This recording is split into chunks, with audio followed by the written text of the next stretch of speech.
Hi, this is Justin from RGBlink. We're here at InfoComm 26, and brand new for 26 is our Mini Max, built the latest in our mini series of live production switches.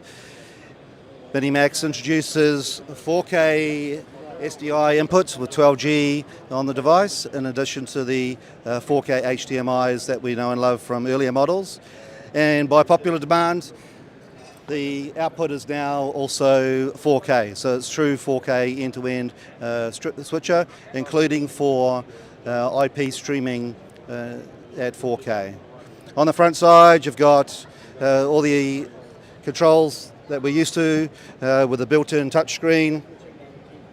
Makes it easy and intuitive to use for all applications. We support 2 video layers, background plus 2 overlays, familiar preview to program the bus for broadcast studio style, audio controls right there on the front deck where you need them.